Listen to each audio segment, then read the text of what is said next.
बिस्मिल्लाहिर्रहमानिर्रहीम। अस्सलाम वालेकुम नाज़रीन, लाइव डॉक्टर शाहिद मसूद के साथ मैं हूं नाइला अली। नाज़रीन, सुप्रीम कोर्ट ऑफ पाकिस्तान में फ़ौजी अदालतों में सिविलियन केसेस के खिलाफ दरख्वास्तों पर समाअत हुई। समाअत में 9 मई के वाक़यात में गिरफ्तार अफराद की फहरिस्त अदालत में जमा कराई गई। दूसरी जानिब वज़ीर आज़म शहबाज शरीफ साहब फ्रांस से लंदन पहुँच गए हैं, जबकि ख्वाजा आसिफ साहब ने कहा है कि पाकिस्तान को चीन और रूस से ताल्लुकात मज़ीद मजबूत बनाने चाहिए। इस समेत दिन भर जो हम मौज़ूआत रहे उन पर बात करेंगे। हमारे साथ स्टूडियो में मौजूद हैं डॉक्टर शाहिद मसूद। डॉक्टर साहब, सुप्रीम कोर्ट ऑफ पाकिस्तान में आज फौजी अदालतों में सिविलियन केसेस के खिलाफ जो दरख्वास्तें थी उन पर समाअत हुई और चीफ जस्टिस ऑफ पाकिस्तान ने रिमार्क्स भी दिए। इस केस के हवाले से मैं आपसे जानना चाहूँगी आइंदा आने वाले दिनों में आप इन मामलात को किस तरफ जाता देख रहे हैं और इस केस के क्या असरात पड़ने जा रहे हैं मुल्क की सियासी सूरत हाल पर? मेरा नहीं ख्याल कि कोई ख़ास इसके असरात होंगे और ये जो है इसमें आज बड़ी अच्छे दलाइल आए दोनों तरफ से और हमारे भी जो है वो नॉलेज में इजाफा हुआ कि फ़ौजी अदालतें और ऑफिशियल सीक्रेट एक्ट किस तरह काम करता है और कैसे कौन, तो ठीक रहा मेरा ख्याल है। और उसमें अब देखते हैं कि अदालतें क्या फ़ैसला करती हैं और बहुत बड़े अहम नुकात उठाए गए वकला की तरफ से भी, जज साहिबान की तरफ से भी, और अब इसको देखें कि पीर के रोज़ क्या सामने आता है। लेकिन एक अफरा तफरी है।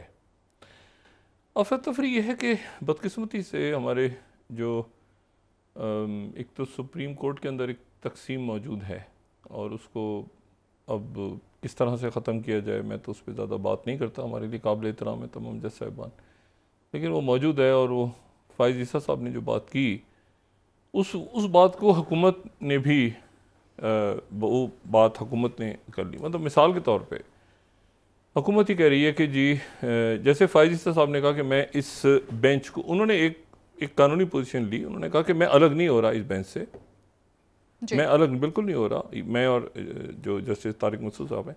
लेकिन हमारी प्रिंसिपल पोजीशन ये है कि ये चूँकि अभी वो प्रैक्टिस एंड प्रोसीजर बिल चूँकि उसका फ़ैसला नहीं हुआ तो या तो उसको ख़त्म कर दें या उसको मतलब उसको किसी पार लगा दें ताकि हमें पता चले कि ये बेंच जो है ये कैसे, इसकी तश्कील कैसे होगी।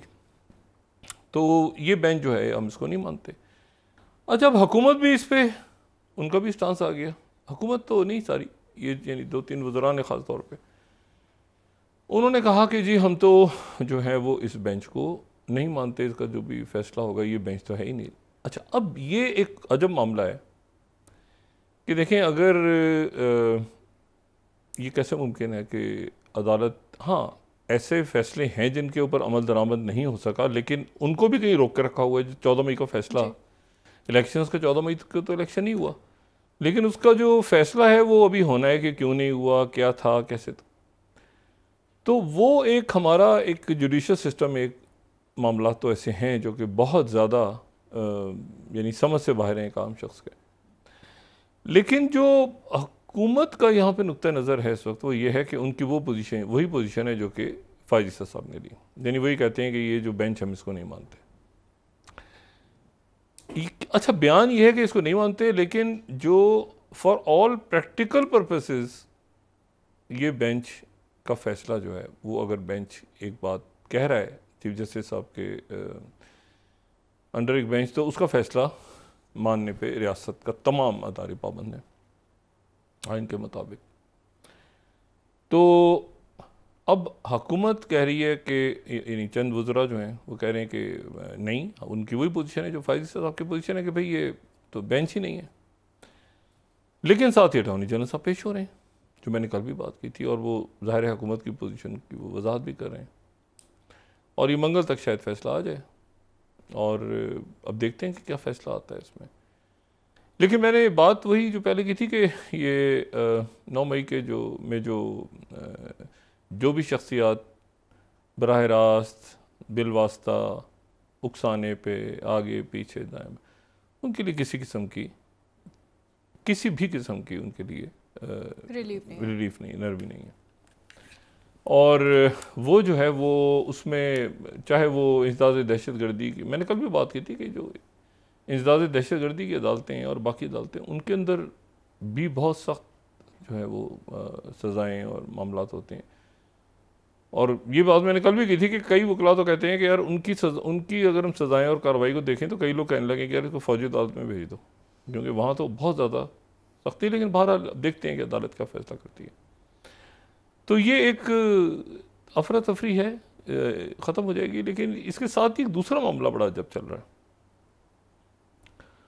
और वो ये है कि अगली जो सबबंदी है अमलन जो है ना, अमलन कहते हैं जिसको फॉर ऑल प्रैक्टिकल पर्पसेस, यानी आप यहाँ की पावर कॉरिडोर्स में अगर घूमें, पूछें, वज़रा से, मुस्लिम लीग नून के वज़रा से भी बात करें, उनकी इत्तेहादी जमातों से भी बात करें, तो यहाँ पे ब्यूरोक्रेसी से आप पूछें, बात करें, तो एक होती है ना हवा, एक वो चली हुई है हवा इस वक्त ये है कि पाकिस्तान पीपल्स पार्टी की हुकूमत आ रही है। और जरदारी साहब ने आज जो गुफ्तगू की, तो जरदारी साहब का आप अंदाज देखें तो उन्होंने फुल अथॉरिटी के साथ उन्होंने माशी प्रोग्राम उन्होंने पेश किया है, और वो यहाँ बैठे हैं, और यहाँ पर जो है वो आने वाले दिनों में शख्सियात भी ज्वाइन करेंगी पीपल्स पार्टी का, यकीन पंजाब में 1-2 दिन, जब भी जितने दिन भी वो रहेंगे। और वो जो है वो जो अच्छा, ये तो चले समझ में आता है मामला। बिलावल भुट्टो जरदारी साहब ने जो तकरीर की असेंबली में, वो भी बड़ी, उसका एक जुमला बड़ा दिलचस्प था। उन्होंने कहा ये तो हमारे वज़ीर हैं, वज़ीर आज़म है शहबाज शरीफ साहब, ठीक है, और ये मतलब हमारे साथ इतने शफीक रहे हैं इस पूरे अरसे में कि बहुत उन्होंने शहबाज शरीफ साहब की तारीफ़ की। अगली हुकूमत पीपल्स पार्टी की हवा है यहाँ पे, मुकम्मल ब्यूरोक्रेसी हर तरफ ये कि पीपल्स पार्टी आ रही है। लेकिन अब इसमें दूसरा जो मसला है वो ये है कि जो मैं जिस गुत्थी को सुलझाने की कोशिश कर रहा हूँ, और उसका कोई सिरा ना मुस्लिम लीग नून का कोई शख्स पकड़ के दे रहा है, अच्छा वो लगे हुए हैं फ़ौजी अदालतें, मतलब इस्टेब्लिशमेंट फ़ौज मतलब सुबह भाई आपका कायद मियाँ मोहम्मद नवाज शरीफ, आप 15 महीनों से उनको अब तो 15वां महीना शुरू हो जाएगा, 15 महीनों की हुकूमत में आपकी कानून साजियाँ, आपकी तकारीर, आपकी बातें, आपका सब कुछ, वो 9 मई चेयरमैन PTI, ये फलाना डिमाकना, सजाएँ होनी चाहिए, ये होनी चाहिए, और बस कर दें कुछ यार, कुछ मतलब IMF किधर गया उसका नहीं पता। एक इंडियन फिल्म थी ये मेरे ख्याल से 70s या 80s में, आर्ट मूवीज़ बड़ी कमाल की बना करती थी, अब तो खैर शायद नहीं बनती। एक ज़माने में आर्ट मूवीज़ इंडिया की बड़ी कमाल की बनती थी, बजट कम होता था लेकिन वो फिल्म्स का बड़ा। तो एक फिल्म थी गालिबन, उसका नाम था एल्बर्ट पिंटो को गुस्सा क्यों आता है जो उसमें नसीरुद्दीन शाह, मेरा ख्याल है शबाना आज़मी, तो वो एक टाइटल था पूरा, एल्बर्ट पिंटो को गुस्सा क्यों आता है। और वो ये था कि एक मज़दूर होता है, वो चला जाता है कानों में, यानी जो माइंस होती हैं उनमें काम करता है, फिर वो स्ट्राइक्स होती हैं, फिर वो बाहर आता है। कल जब मैंने देखा ना डार साहब को थप्पड़ मारते हुए, तो मेरे दिमाग में वो फिल्म का टाइटल आ गया कि एल्बर्ट पिंटो को गुस्सा क्यों आता है। अब यकीन करें वो मैंने जाके यार ये एल्बर्ट पिंटो को गुस्सा क्यों आता है। अच्छा वो फिल्म देखी नहीं, अब बाहर में ये तो सजेस्ट नहीं करूँगा 1980 की फिल्म कहीं से VCR पे पुरानी निकाल के ढूंढने और देखें, मगर ये गुस्सा क्यों आता है। गुस्से की भी एक फिलॉसफी होती है ना, क्यों है गुस्सा, क्यों आ गया गुस्सा। थप्पड़ जगड़ दी उस बंदे, एक हमारे बड़े अच्छे सहाफ़ी हैं, तो उनको जो है वो पूछ रहा है कि IMF का क्या बनेगा, तब जब तक तुम जैसे लोग हैं तड़प ये मुल्क ठीक नहीं हो सकता। उन्होंने कहा अब जो इसहाक डार साहब का गुस्सा है ना, वो इसहाक डार साहब नुमाइंदगी करते हैं नवाज शरीफ साहब की, तो ये समझा जा सकता है कि नवाज शरीफ साहब को भी गुस्सा होगा यकीनन, क्योंकि नवाज शरीफ साहब जो हैं, और ये बात उनको अपने ब्रादर छोटे भाई से पूछनी चाहिए कि मेरे भाई तू वहाँ पर गया था तो तू ये फ्रांस के सदर के साथ तस्वीर उतरवाने और IMF और इधर और उधर, और कभी MBS के साथ खातून से छतरी पकड़ ली, कभी ये किया, इसलिए तो क्या था। तो जो मैंने भेजा था, जब खैर उन्होंने तो भेजा भी नहीं था, ये तो जरदारी साहब ने बनाया लेकिन अब मसला ये है कि भाई आपने उनको लाने के लिए क्या किया। सफारती पासपोर्ट जारी हो गया, ये जारी हो गया, और ये जब ये गिरेगा ना सारा सिलसिला, यानी जब ये मुनक़ता होगा, तो सबसे पहले ये जरदारी साहब के लिए भी सवाल नहीं होगा, ये सवाल शायद खान अब्बासी से भी नहीं होगा, ये मौलाना साहब से भी नहीं होगा, ये सवाल होगा शहबाज शरीफ साहब से, क्योंकि शहबाज शरीफ साहब की जमानत पे, शहबाज शरीफ साहब जी वो बाहर गए थे ना, ये जमानती हैं, बिल्कुल जमानती हैं।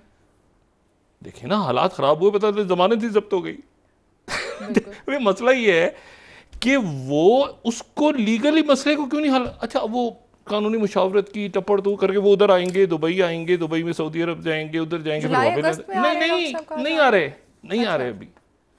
ये टोपी ऐसे पहना के इन्होंने ना कौम को, दिसंबर में आ रहे थे, सितंबर में इन्होंने इंटरेस्ट ही नहीं लिया। नवाज शरीफ साहब, मुझे नहीं पता कि इनसे पूछते क्यों नहीं है, आप यकीन करें मुझे नहीं पता कि नवाज शरीफ साहब, या तो अब मैं ये तो नहीं कह सकता कि इनसे डरते हैं, मगर कोई वजह है जो इनसे पूछते नहीं है बुला के कि भाई आप ये, आपको हमने ये सारा वक्त फौजी अदालतें, फौजी इस्टेब्लिशमेंट, आगे पीछे दाएं बाएं, ये अपनी लाइनें, जैसे उस जमाने में नहीं होता PTI के दौर में, और सबने अपनी अपनी लाइनें सेट की हुई थी डायरेक्ट। वो चेयरमैन PTI कहते मैं तो बात नहीं करता, इनको भेज देता हूँ।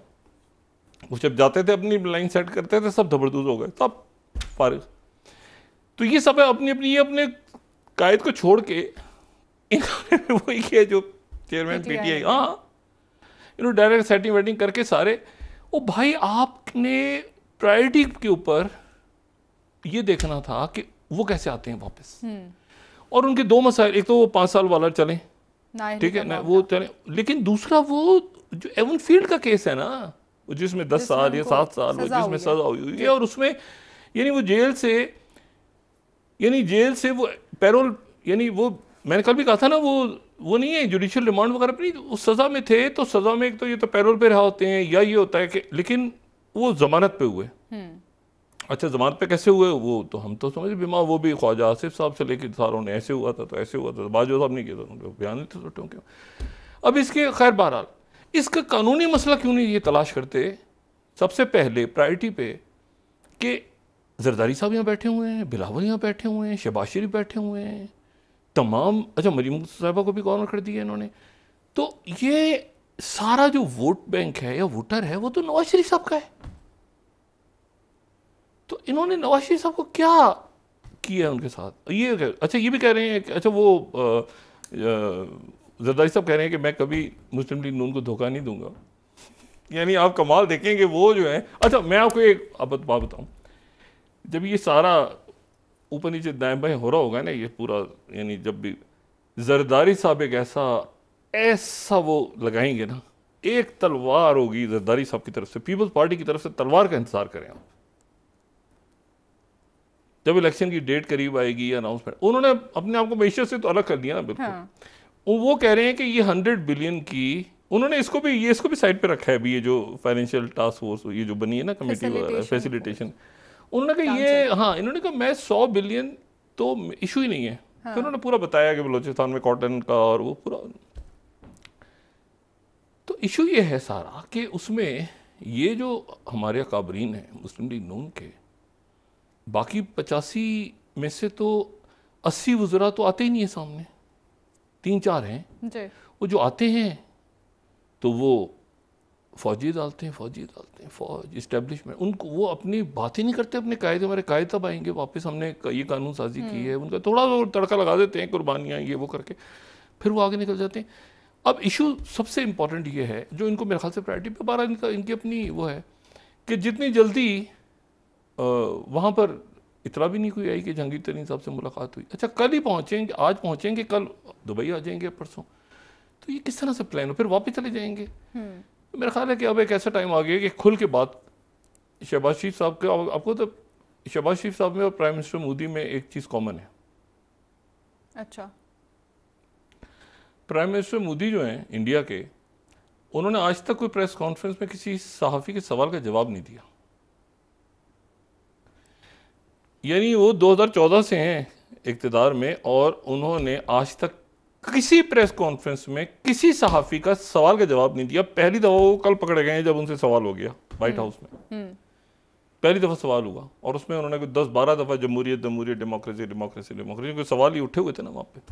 तो शहबाज शरीफ साहब से सवाल बनता है कि नवाज शरीफ साहब क्या कब आ रहे हैं और क्या हुआ है मामला आपका, आपने क्या मतलब क्यों नहीं तवज्जो दी इस तरफ।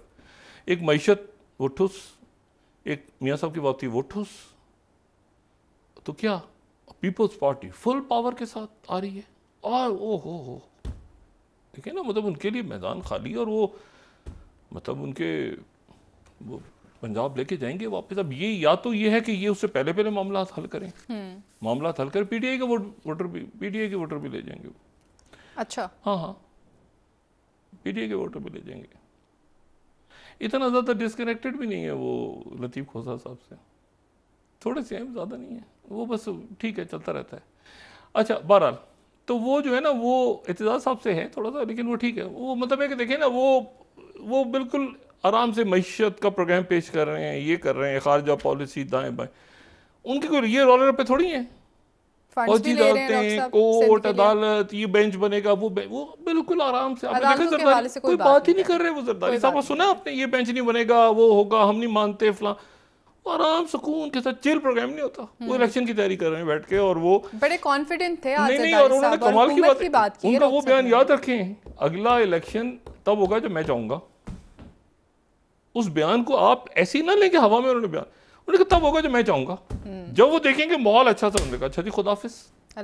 हाँ देखें ना बात ये सारी कि उधर से वो फैसला हो रहा है क्या करना है, अभी जाना है आना है जाना है, जरदारी साहब ने कहा माहौल ठीक है बिस्मिल्लाह 100 बिस्मिल्लाह। तो जरदारी साहब पूरा जो है ना इस वक्त, और अलीम खान साहब को भी मैसेज भेजा हुआ है उन्होंने, मदूम जो अहमद महमूद साहब हैं, वो बिल्कुल नवाज शरीफ साहब की पॉलिसी जो है ये उनको वाजे करनी चाहिए शहबाज शरीफ साहब को या इसहाक डार साहब को। 5-6 दिन तो IMF के प्रोग्राम में रह गए हैं, वो भी नहीं हुआ, क्या मामला आते हैं। और जब इसकी गोलाबारी शुरू हो जाएगी ना, ईद से पहले और ईद के बाद ही IMF के प्रोग्राम में हम नहीं गए तो एक गोलाबारी शुरू हो जाएगी, महंगाई, LCs नहीं खुल रही, ये वो सारा। तो क्या उसमें ये मतलब क्या है, पहले तो ये था कि इलेक्शन बजट है तो उसके बहरहाल अब मुझे नहीं पता कि क्या स्ट्रेटजी है। और मियाँ साहब को चाहिए कि स्ट्रेटजी तैयार करें, खुद स्ट्रेटजी के तैयार करें, जो फैसला है वो करें, जो भी फैसला है। लेकिन 12 इलेक्शन तो होना है ना, कि 2 पार्टियां 3 पार्टियां तो होंगी ना सामने।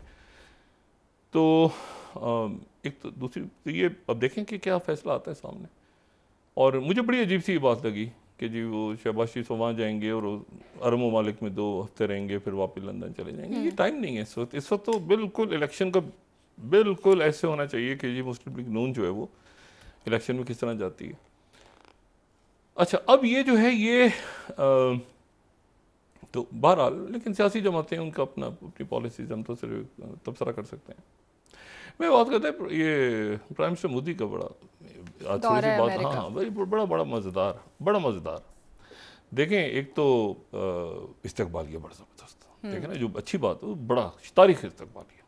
और उनको यानी उन्होंने आप देखें कि अपना एक कल्चरल इवेंट भी हुआ वहाँ पे, उसके बाद जो है वो बहुत से लोग मौजूद थे, प्रोटोकॉल पूरा दिया गया, सब कुछ हुआ सारा एग्जैक्टली। आज उनका जो है वो CEOs के साथ मुख्तलिफ कंपनीज़ के उनके साथ मुलाकात हो रही है, ये सारा कुछ हो रहा है। उसके बाद कल वो मिस्र जाएंगे और फिर वापस इंडिया जाएंगे और सब कुछ अच्छा हो गया, ठीक है। यानी हर चीज़ अच्छी हो गई, तकरीब, खाना पीना सब कुछ जो है वो ठीक हो गया सारा, मतलब इस्तकबाल, हाँ मतलब है कि मतलब मेहंदी, बारात, शादी, वलीमा सब ठीक हो गया। इशू ये है कि जो मुआहदे हैं उन पे अमल दरामद नहीं होगा। ये जो दिफाई मुआहदे हैं, वीज़े रिलैक्स हो जाएंगे, ये हो जाएगा, वो देखते हैं अभी। लेकिन ये जो बड़े मुआहदे हैं ना, ये इन पे मसला खड़ा हो जाएगा। ये मैंने कल भी बात की थी और मैं दोबारा दोहरा रहा हूँ कि इन पे मसला खड़ा होगा। और मैं यहाँ पर ये बात करने के लिए कि ये मैं बात क्यों कह रहा हूँ, मैं यहाँ पे आपको सिर्फ ये बता दूँ कि हमारे पास राइटर्स की, अच्छा एक हमारे पास मैं यहाँ पे कोट करना चाह रहा था, रॉयटर्स ने एक स्टोरी आज दी है और वो बड़ी इम्पॉर्टेंट स्टोरी है, और वो ये कह रहा है रॉयटर्स कि जी ये जितना टेक्निकल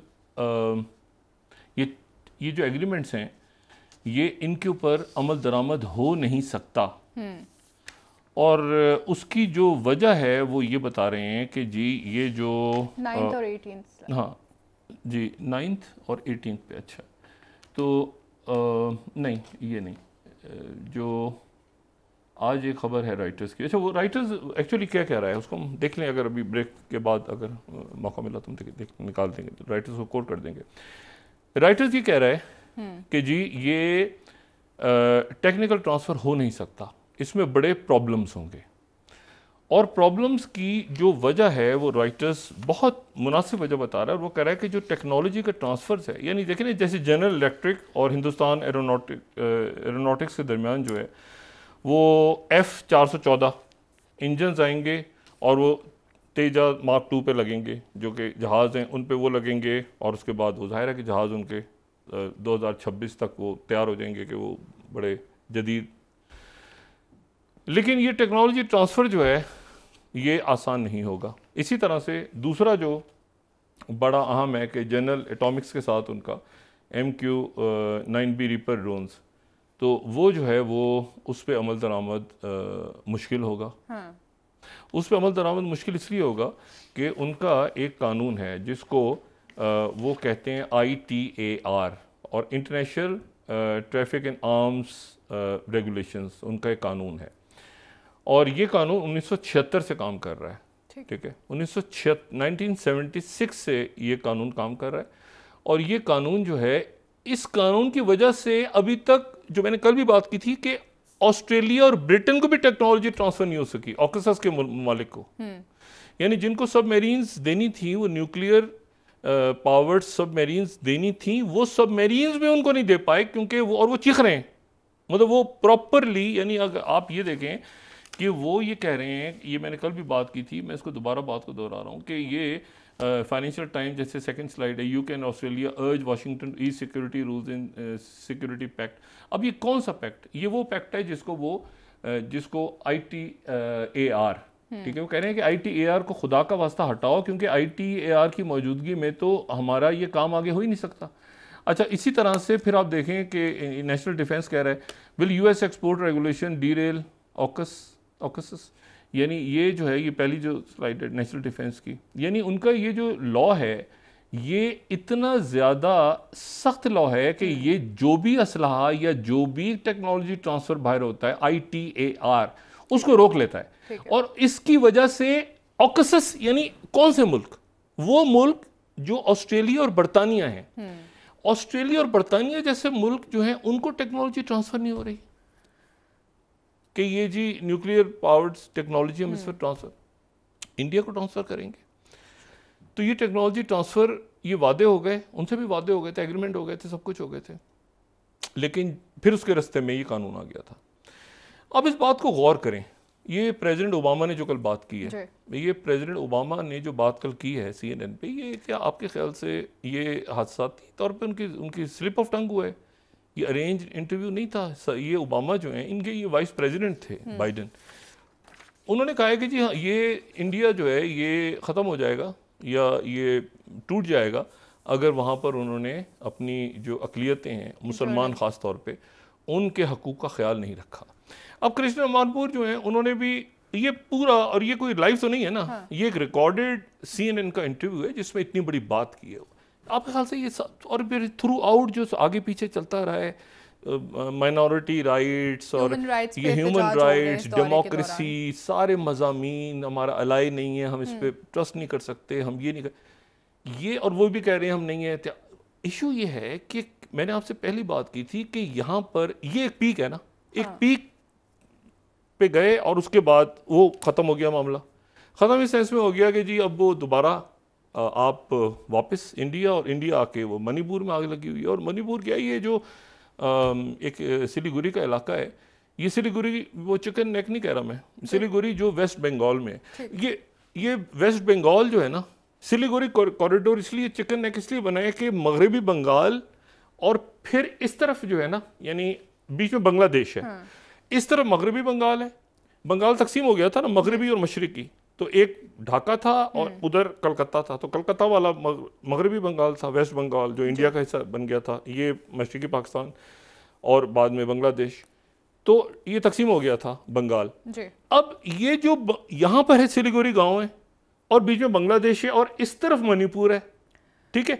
अब यहाँ से अगर आप देखें तो इस तरह से, या तो इस तरह इंसर्जेंसी हो, यानी वेस्ट बंगाल में बीजेपी के दफातर को आग लगानी शुरू कर दी गई है, यानी ये वेस्ट बंगाल में हो रहा है, मणिपुर इधर है, बांग्लादेश बीच में है, सिलीगुड़ी कॉरिडोर ऊपर है, सिलीगुड़ी गांव है एक जो वेस्ट बंगाल में एक गांव है, एक इलाका है, वहां पे बीजेपी के दफ्तर। तो मैंने इसको देखा, एक दो लोगों से पूछा भी, क्योंकि वहां तो एक तो आप ये देखें ना कि वहां के जो लोग हैं, ये सेंटर जो है इंडिया का वो या तो टोटल डिस्कनेक्ट है, हाँ। वहाँ पे जो रिपोर्टर्स वगैरह बहुत कम ऐसे हैं जो कवर कर रहे हैं जाके। ठीक है डॉक्टर साहब, एक ब्रेक ले लेते हैं, कंटिन्यू करते हैं वापस आके यहीं से। नाज़रीन एक ब्रेक, हमारे साथ रहिएगा।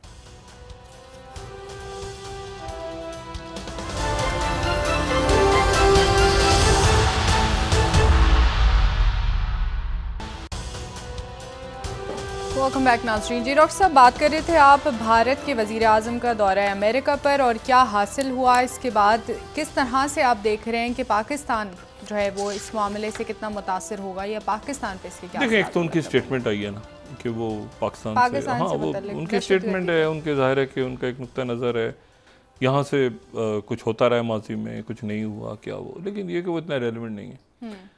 हमारी तरफ से भी लिस्टें रोज़ आती हैं, ठीक है ना, दहशत गर्दी में इंडिया मुलविस है बलूचिस्तान में। और तो असल बात यह है कि जो मैंने पहले बात की कि ये टेक्नोलॉजी देखें, इसमें वो बात करते हैं ना जिसकी कोई हमें, यानी जिसका कोई हम रीजनिंग दे सकें, यानी ये कोई ब्लेम गेम यहाँ नहीं हो रहा, ये एक संजीदा बात है। रॉयटर्स की खबर है आज की, मैं उसको जो कोट कर रहा हूँ, मैं आज के रॉयटर्स की खबर कोट कर रहा हूँ, जिसको पूरी दुनिया जाहिर है कि बड़ी। रॉयटर्स का ये कहना है कि ambitious plans for US India technology sharing face hurdles, ये आज रॉयटर्स कह रहा है। और उसके बाद रॉयटर्स ये कह रहा है, अगर इस पूरी स्टोरी को आप पढ़ें तो वही कह रहा है कि एग्रीमेंट्स तो हो गए हैं, इस हफ्ते इंडिया के साथ सेल करना है, क्या कुछ करना है टेक्नोलॉजी, और ये बाइडेन एडमिनिस्ट्रेशन की डिजायर है कि काउंटर करें चाइना को, और ये समझ में आ गया। लेकिन ये जो प्लान्स हैं by the Indian during the visit जो साइन हुए हैं, in the future defense cooperation face significant challenges from the US government's own weapons export rules। मैं बात कह रहा हूँ, ये मैंने कल भी की थी, मैं आज भी कह रहा हूँ, और आगे वो ये कह रहे हैं कि they include, ठीक है, ये दे, अच्छा, the Biden administration says कि sweeping agreements इसमें semiconductors, critical minerals, technology, space, defense वगैरह वगैरह, फिर उसके बाद include वो सारे वही जनरल इलेक्ट्रिक वाली बात हम कर चुके हैं पहले ही कि वो इंजन्स वहाँ पे बनाएंगे इंडियन एयरक्राफ्ट के लिए, तेजा मार्क 2 के लिए, ठीक है, और MQ-9 भी। लेकिन फिर वो कह रहे हैं कि standing in the way are strict US rules governing export of defence technology including international traffic in arms regulations ITAR। और फिर वो क्या कह रहे हैं, these make defence cooperation hard even with the long term US allies, जैसे Britain, जैसे Australia. In AUKUS still sign जो मैंने कल भी बात की थी कि ये कहना बड़ा आसान है, ये टेक्नोलॉजी अमेरिका नहीं देता, ये आजकल टेक्नोलॉजी कोई भी किसी को नहीं दे, टेक्नोलॉजी ट्रांसफर आज की तो वो ऑस्ट्रेलिया को नहीं दे रहे, वो ब्रिटेन, अमेरिका ब्रिटेन को नहीं दे रहा। देखें ना, ब्रिटेन की एक बड़ा जबरदस्त मुल्क है बरतानिया, लेकिन ब्रेग्जिट से निकलने के बाद वो वापस जाना चाह रहा है, इकोनॉमी का मतलब उनके बरतानिया के पास सिर्फ एक ही इस वक्त, जैसे इंडिया के पास सारे अंडे उन्होंने भी डाले हुए हैं अमेरिका के टोकरे में। इशू ये है कि वो ये टेक्नोलॉजी इतनी आसानी से ट्रांसफर नहीं होती, बात नंबर 1। बात नंबर 2, टेक्नोलॉजी में लीड कौन कर रहा है दुनिया में इस वक्त? ये है जी ऑस्ट्रेलियन स्ट्रेटेजिक पॉलिसी इंस्टीट्यूट, ठीक है, और ये one of the finest think tanks global level पे, अगर आप चले जाएं तो one of the finest think tanks. और ये जो है, ये इनकी एक, इन्होंने क्रिटिकल टेक्नोलॉजी एक ट्रैकर लगा हुआ है, और वो ये टेक्नोलॉजी के ऊपर कौन सा मुल्क कहाँ पे है, किसके पास कितनी टेक्नोलॉजी है, किसने क्या किया, वो सारा उसको ये। अब इन्होंने इनकी एक रिपोर्ट है और वो ये कह रहे हैं कि जी, ये भी आई है इनकी इसी महीने, और वो ये कह रहे हैं कि 44 में से 44 में से 37 जो हैं उसमें चाइना लीड कर रहा है, ग्लोबल लीड। ठीक है, ऑस्ट्रेलियन स्ट्रेटेजिक पॉलिसी इंस्टीट्यूट मेरा ख्याल है शायद ही जो लोग थिंक टैंक्स को समझते हैं या दुनिया में जो भी पॉलिसी मेकर्स हैं उनमें से कोई भी इस थिंक टैंक की जो इम्पोर्टेंस है उसको नज़रअंदाज नहीं कर सकता। अब सवाल ये है कि यहाँ तो लीड कर रहा है दुनिया में चाइना, क्या आर्टिफिशियल इंटेलिजेंस भी चाइना अमेरिका से आगे नहीं है? इस पर क्या कोई इनकार करेगा? देखिए अभी जो ऋषि सुनाक हैं वो गए थे ना लास्ट वीक, हफ्ता 10 दिन पहले अमेरिका गए थे, तो उन्होंने आर्टिफिशियल इंटेलिजेंस की बात की थी। तो उसके बाद ये हुआ था कि क्योंकि इकोनॉमी का एक क्राइसिस है, वो मिलिट्री इंडस्ट्रियल कॉम्प्लेक्स, जंगें होनी चाहिए, उनको लगता है कुछ मुल्कों को, कुछ लोगों को लगता है नहीं होनी चाहिए, दुनिया में सुकून होना चाहिए। आर्टिफिशियल इंटेलिजेंस की फिर ये हुआ कि जो इंटरनेशनल ग्लोबल कॉन्फ्रेंस है वो बरतानिया में होगी। लेकिन ये टेक्नोलॉजी जो है ना, ये टेक्नोलॉजी ट्रांसफर्स में आप एक छोटे छोटे स्टॉल्स तो जरूर देखेंगे लगे हुए और कोर्सेज हो रहे हैं और डिग्रीज हो रही हैं, लेकिन जो टेक्नोलॉजी ट्रांसफ़र है ना वो आसान काम नहीं है। अभी ऑस्ट्रेलिया को नहीं दे रहे तो वो देंगे इंडिया को, सवाल ही पैदा नहीं होता। और उस इंडिया को देंगे जो कि साथ ही जो कि रशिया से भी ले रहा है, और वही इंडिया जो साथ ही रशिया से भी ले रहा है टेक्नोलॉजी। और ये जहन में रखें कि जितनी अमेरिका के अंदर चाइना मौजूद है, चाहे वो उनकी यूनिवर्सिटीज़ हों, चाहे उनकी सड़कें, मोहल्ले, गलियां, दुकानें, चीज़ें, आप कहीं न्यूयॉर्क पे टाइम स्क्वायर पे चले जाएं, सामान खरीदें सस्ता, आपको चाइना का मेड इन चाइना होगा नीचे लिखा हुआ। अब शायद मेड इन इंडिया भी बहुत ज़ाहिर आ रहा होगा, लेकिन ये है कि मैं सिर्फ ये कह रहा हूँ कि लेकिन आप चाइना जाएंगे ना तो चाइना में अमेरिकन इन्फिल्ट्रेशन इतनी ज़्यादा नहीं है। उनकी यूनिवर्सिटी, उनका जो, क्योंकि ओवर द पीरियड कभी अमेरिका ने चाइना को अपने मुकाबले में समझा ही नहीं ना। वो तो तो कोल्ड वॉर 1 जो थी, कोल्ड वॉर 1 में तो रशिया, सोवियत यूनियन था और अमेरिका था, और चाइना खामोश इत्तेहादी था अमेरिका का। ठीक है ना, credit goes to Henry Kissinger in Pakistan. अच्छा, लेकिन यह है कि अब दुनिया मुख्तलिफ है। अब इस दुनिया में टेक्नोलॉजी में आर्टिफिशियल इंटेलिजेंस में चाइना आ गई है, तो इसमें भी जहाँ पर अमेरिका है वो भी दे देगा इंडिया को नहीं। फिर ये रूल आज ही राइटर्स की ये स्टोरी सामने आना, फिर ये जो हिंदू ने, देखें ये द हिंदू न्यूज़पेपर बड़ा न्यूज़पेपर है, उनकी तरफ से ये खबर लगाना, जो स्टेटमेंट दी उन्होंने बराक ओबामा ने, हिंदू ने उसको लीड लगाया हुआ है। बराक ओबामा सेज कि इंडिया में पुल अपार्ट ओवर माइनॉरिटी रूल्स, बिल्कुल इधर उधर तितर बितर हो जाएगा भारत अगर अपने उन्होंने माइनॉरिटी रूल्स राइट्स को नहीं संभाला। ये बराक ओबामा कह रहे हैं जी। बराक ओबामा यानी बाइडेन के बॉस, बाइडेन जिनके साथ जो है वो जी, और जो बाइडेन के नेशनल सिक्योरिटी एडवाइजर थे बाइडेन के, वो जैक सुलिवन, अब वो जो है वो उनके साथ भारत के अमेरिका के नेशनल सिक्योरिटी एडवाइजर हैं। ये वो सारी चीज़ें हैं जिनको देखना बड़ा ज़रूरी है और समझना बड़ा ज़रूरी है। ग्लोबल टाइम्स ने आज एक खबर बहुत बड़ी लगाई है इन्होंने खबर है। ग्लोबल टाइम्स ने चाइना की ज़्यादातर बयानात उनके ग्लोबल टाइम्स या चाइना डेली या उनकी जो बाकी एजेंसीज़ हैं, न्यूज़ एजेंसीज, वो देती हैं। पहले तो उन्होंने 15वीं स्लाइड ये लगाई है उन्होंने कि China set to promote deeper cooperation with Pakistan under Belt and Road Initiative and CPEC। तो वहाँ शहबाज शरीफ साहब की मुलाकात चाइना के प्राइम मिनिस्टर से हुई, तो ये खबर है उन्होंने बड़ी करके लगाई है। अच्छा, फ्रांस में मौजूद हैं तो उनके प्रीमियर लीग, ज़ाहिर है फ्रांस और जर्मनी में मौजूद हैं। जैसे ही अच्छा आज वहाँ पर जो CEO से मिल रहे हैं, CEO से मुलाकात हो रही है प्राइम मिनिस्टर मोदी की, और वहाँ पर मुकेश अंबानी भी हैं जिनका फड्डा चल रहा है इलॉन मस्क के साथ, किसको आने नहीं देना। मैंने वो जो परसों मैंने पहले स्टारलिंक को बिल्कुल नहीं आने देना, पहले वो यहाँ से उसको भगाया है इंडियंस ने। अब जनाब वहाँ पर आज फिर हथौड़ा चल गया, वो हथौड़ा चलता ही जा रहा है अदानी ग्रुप पे, जी ब्लूमबर्ग की स्टोरी। वो कह रहे हैं कि फिर जनाब वो तहकीकात और शुरू हो गई, उनके 6 हाँ अदानी को पता नहीं कहाँ पटक के छोड़ेंगे वो ब्लूमबर्ग ने फिर स्टोरी डाली हुई है आज कि वो जो अदानी स्ट्राइक ऐड मजीद प्रेशर ऐड हो गया और ऑडिटर्स एक्टिव हो गए हैं, और ये बाकी अखबार भी पीछे लग गए सारे। ये बिजनेस टुडे कह रहे हैं कि अदानी पोर्ट के शेयर 6% और गिर गए हैं, US रेगुलेटरी स्क्रूटनी। ये मतलब है कि ये इंडिया टुडे भी कह रहा है कि जी अदानी, जो 11वीं स्लाइड है, Adani group shares tumble after reports of US, यानी अमेरिका में मौजूदगी के दौरान, ये मैं आपसे आज की बात, अमेरिका में मौजूद हैं प्राइम मिनिस्टर मोदी, वहां की रेगुलेटरी अथॉरिटीज रगड़ा लगा रही है अदानी का, और साथ ही रॉयटर्स खबर दे रहा है कि ये जो डिफेंस के मुआहदे वगैरह अच्छे हो गए हैं बहुत ज्यादा, लेकिन अभी तक तो ऑस्ट्रेलिया और बर्तानिया को नहीं मिले। तो ये टेक्नोलॉजी ट्रांसफर कैसे? ठीक है, बहुत शुक्रिया डॉक्टर साहब। देखना ये है, अब मैंने कहा ना आने वाले दिनों में जो जियो पॉलिटिक्स है ये बड़ी इंटरेस्टिंग होने जा रही है। बिल्कुल ठीक है, इस पे नजर रखें और वो तय करेगी कि पाकिस्तान में क्या होगा। सर बहुत शुक्रिया डॉक्टर साहब। नाजरीन, प्रोग्राम का वक्त खत्म हुआ, कल इंशाल्लाह दोबारा, और इंशाल्लाह अच्छा ही होगा। ठीक है सर, बहुत शुक्रिया। कल इंशाल्लाह दोबारा नाजरीन आपसे मुलाकात होगी। मुझे नाइला अली को इजाजत दीजिए। अल्लाह हाफ़िज़। अपने दोस्तों रिश्तेदारों को दुआ के लोगों का सब ख्याल रखिएगा।